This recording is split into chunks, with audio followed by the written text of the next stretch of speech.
You know, I've always loved smartphones. I've always loved technology. I'm a big technology nerd.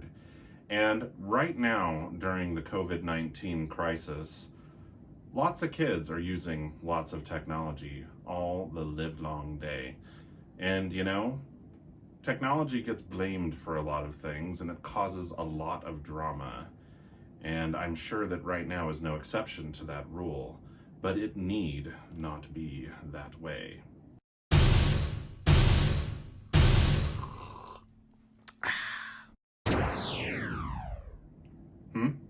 Oh, guess I should put this thing away while I talk.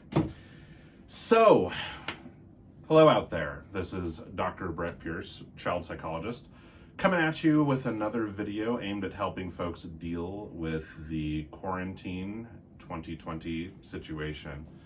It's been a stressful one and it's required a lot of adjustments.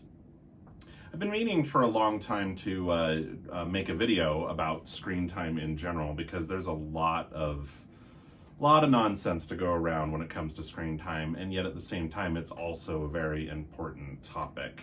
And so today we're going to be talking about 3 tips that we can think about for parents when it comes to dealing with screen time for their kids during the coronavirus crisis. But, of course, before we get into that, it is time for the 3 T's.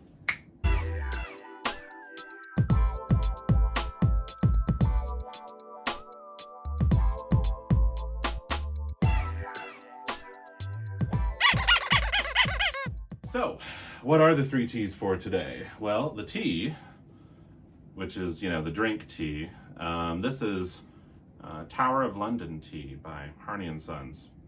One of my favorite tea makers. In my cute froggy mug, found this randomly at a thrift store, I think. I don't quite remember. The second tea is the toy.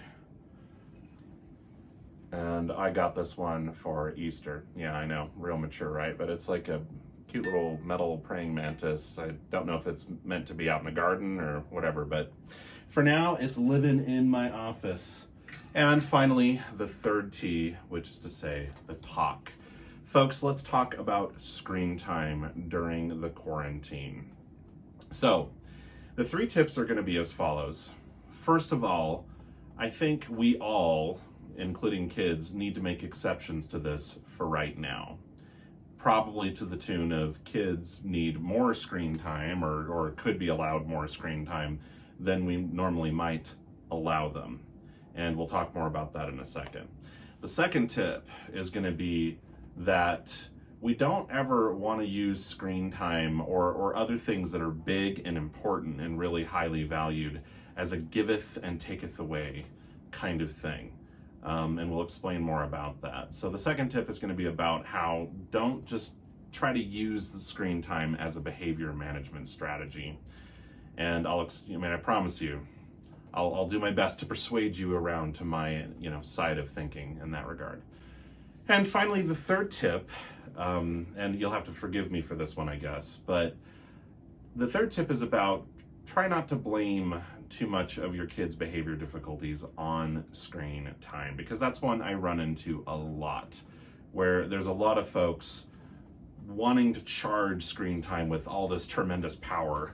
And there's folks out there who think that a cell phone or a video game system or a tablet or watching TV can cause all these tremendous behavioral difficulties. So if you just keep your kids away from them, then they won't have any. And there might be some interesting exceptions to that, but in general, I think that's a bit of a myth. So let's dive into detail.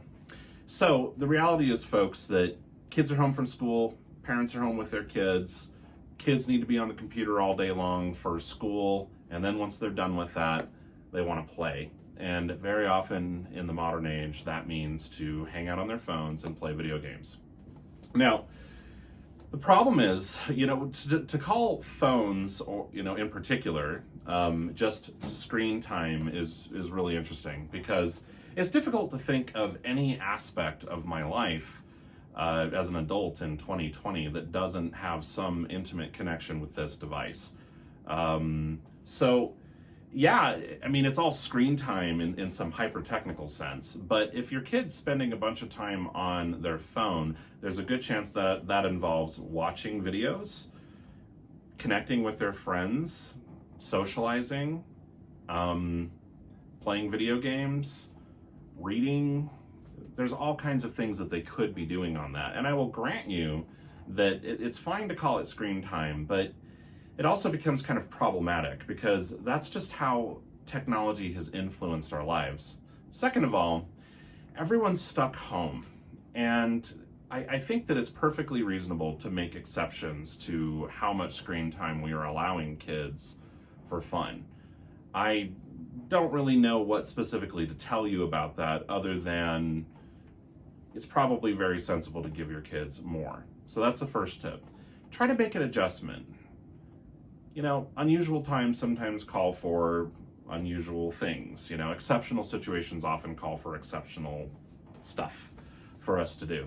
So make an exception. It's an exceptional situation. You know, there's not much else for kids to do right now. So I think it's perfectly reasonable to go a little bit more. So the second tip about screen time is please be very careful about using things like cell phones, screen time, and the like as a giveth and taketh away kind of thing. Please don't use it as a behavior management strategy. And this is going to, you know, frustrate a lot of people, even potentially other professionals. But I just don't feel that it's good to take something that is as important and as highly valued as screen time, again, in modern culture, and to try to use it as a behavior management strategy. It would be sort of like for us adults if, I don't know, like let's say your spouse used your phone as a giveth or taketh away, or your car or something like that. Like, oh, I'm upset with you, I'm now removing your access to your car. It's just such a critical and highly valued device. And even if you're talking about young kids where you're going, sorry, the video games are not critical to their, you know, to their health and safety. Well, okay. That's fair in a technical sense, but it's still really highly valued. That being said, I do think that it is perfectly fine to set some limits around it. And the limits should just be the limits. If you're going to have a budget for screen time, which is perfectly sensible, then that should just be what it is. If you're going to set a few conditions on it, like we don't play video games or get on screen time until we're done with homework and chores or something like that, okay, that's fine.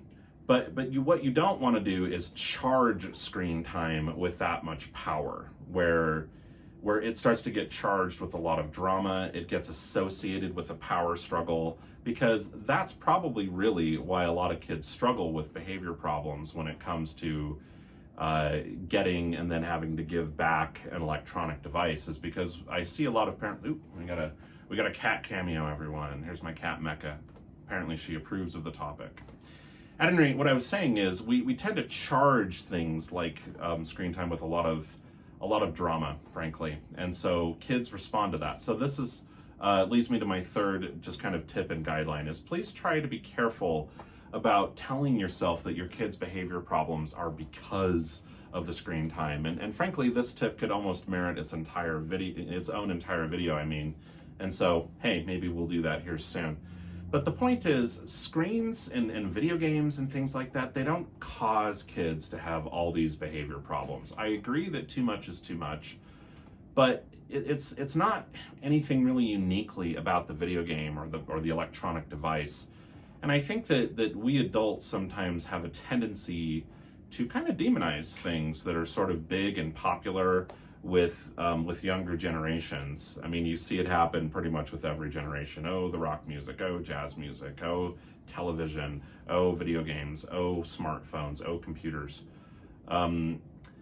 Really, I think more of the concern about too much screen time is just that you're idle physically. You're not getting a lot of enough physical exercise. You're not sort of exercising enough of your being, I guess, in terms of being physical and having a range of activities to do. In fact, I could look up the reference, but I've seen research that actually indicated that some screen time, even to the tune of an hour or two or something like that a day, is actually beneficial in reducing problem behaviors. Why? Because it's fun. It's valuable and fun, and everyone needs to be able to do things that they really like to do regularly, including kids. So just be careful about trying to locate too much power and too much cause for kids' misbehaviors in screens. If your kid's struggling with a lot of misbehaviors, giving and taking away a screen or a video game, I promise you, is not going to be the thing that fixes behavior problems. It might temporarily, particularly if your kid is dysregulating way too much when it gets taken away, but it's not going to be a permanent solution to anything. So let's review just real quick before we sign off. Tip number 1, it is perfectly sensible to make some exceptions and give kids more screen time. It's an exceptional situation where they're stuck at home and don't have a lot else to do. Number 2, please do not giveth and taketh away with the video games and screen time. Don't use them as a behavior management strategy. Do set some perfectly sensible limits. Do stick to your guns about those limits. But don't try to dangle the cell phone or the video games or whatever as some sort of behavior management strategy, because you're just going to charge the whole situation with a lot of problems, and you could create a lot of resentment. And finally, 3, look elsewhere to causes of behavior problems if your child is struggling with a lot of them. Certainly review how much screen time your kid is getting, but these days there's a lot of stuff out there about video games and electronics being this thing that causes all these behavior problems and disrupts your kid's brain. I think it's a lot more about just too much idleness and not enough exercise and other kinds of things like that. So at any rate, thank you for listening. This is Dr. Brett Pierce, child psychologist, wishing you all a safe and healthy situation as we progress through this worldwide crisis. If you haven't already, please consider subscribing by clicking a button down below. We're nearly at 60 whole subscribers, which I'm very pleased to almost be there. Otherwise, we will see you in the next one. Thank you and take care.